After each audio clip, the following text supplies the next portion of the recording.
ગુજરાતના વડનગરમાં આવેલું હાટકેશ્વર દાદાનું મંદિર વિશેષ મહત્વ ધરાવે છે. હાટકેશ દાદાના મંદિરનું સ્થાપત્ય નિર્માણ ધાર્મિક કથા માટે જાણીતું છે. મંદિરનું સ્થાપત્ય અને કોતરણી અદ્ભુત છે. જોનારાને મંત્રમુગ્ધ કરી દે તે શૈલીમાં નવગ્રહો, સંગીતકારો, નૃત્ય કરતી અપ્સરાઓ, હિન્દુ દેવી દેવતાઓ, સમગ્ર દેવમંડળ, રામાયણ અને મહાભારતના પ્રેરક પ્રસંગો, પ્રાણીઓ અને પક્ષીઓની સુંદર આકૃતિઓને કંડોરવામાં આવી છે. અહીં ભોળાનાથ નાગરોના કુળદેવતા તરીકે બિરાજમાન છે. નમસ્કાર, વાઇબ્સ ઓફ ઇન્ડિયા સાથે હું સુરભી. આજે આપણે વાત કરશું વડનગરના હાટકેશ્વર મહાદેવના મંદિર વિશે. પ્રાચીન નગરી વડનગરમાં બિરાજમાન દેવાધિદેવ હાટકેશ્વર મહાદેવનું મંદિર 2000 વર્ષ પ્રાચીન હોવાનો પુરાણોમાં ઉલ્લેખ છે. આ ઉલ્લેખ પ્રમાણે જ મંદિરની સ્થાપના થઈ હોવાની માન્યતા છે. આપણામાં વેદોમાં લિંગ પુરાણોમાં એક ઉલ્લેખ છે કે આકાશે તારકેશ્વરમ, પાતાળે હાટકેશ્વરમ, મૃત્યુલોકે મહાકાલમ લિંગ ત્રય નમોસ્તુતે.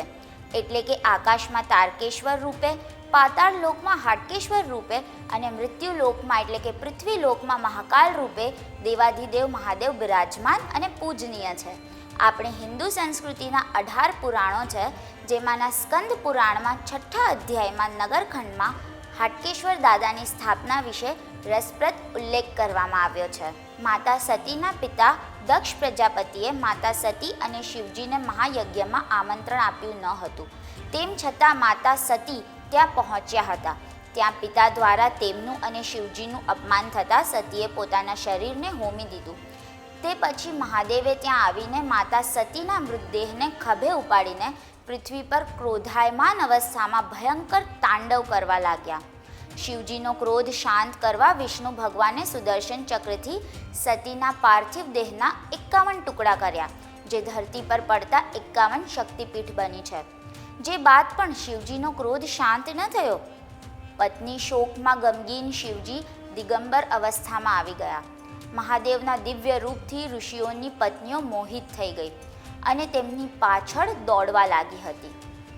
જેથી ઋષિમુનિઓએ શિવજીને શ્રાપ આપ્યો કે મારી પત્નીને મોહિત કરીને લઈ જાય છે તેનું લિંગ ખરી જાય. આમ શિવજીનું લિંગ શરીર પરથી છૂટું પડી જાય છે અને સીધું જમીનમાં પેસી અને 7 પાતાળમાંના વિટલ પાતાળમાં પ્રવેશી જાય છે, જ્યાં હાટકી નામની સુવર્ણ નદીમાં લિંગ વહે છે, જ્યાં લિંગ પર સુવર્ણ કવચ ચડે છે.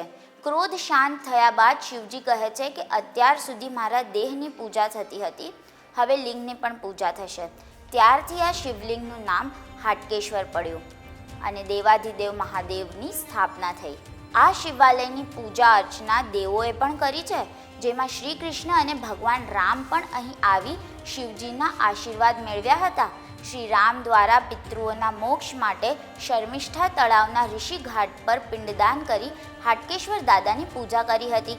તેમજ કૃષ્ણ ભગવાને દ્વાપર યુગમાં તેમના ભક્ત નરસિંહ મહેતાના દીકરા શામળ શાહના વિવાહમાં પધારી શિવજીના દર્શન કરી આશીર્વાદ મેળવ્યા હતા. સ્વયં બ્રહ્માજી દ્વારા આ શિવલિંગની સ્થાપના કરાઈ છે. ત્યારબાદ આ મંદિરનું નવીન બાંધકામ સોલંકી કાળમાં થયું હોવાનું માનવામાં આવે છે.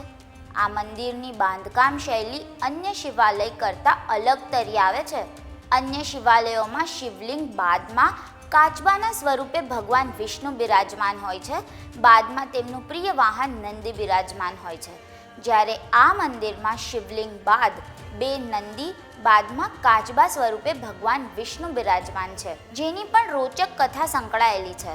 મંદિરના સોલંકી કાળમાં ખોદકામ દરમિયાન આ બહુચર અને અંબા માતાની મૂર્તિઓ નીકળી હતી અને તેમની અન્ય જગ્યાએ સ્થાપના મંજૂર ન હતી, જેથી હાટકેશ્વર મહાદેવની બિલકુલ સામે જ આ બંને મૂર્તિઓની પણ સ્થાપના કરવામાં આવી, જેથી શિવ અને બંને દેવીઓની ગરિમા જળવાય તે માટે વાસ્તુશાસ્ત્રના નિષ્ણાતો અને જ્ઞાની ભૂદેવોની સૂચનાથી શિવલિંગ બાદ નંદી અને પછી કાચબા સ્વરૂપે ભગવાન વિષ્ણુની સ્થાપના કરવામાં આવી.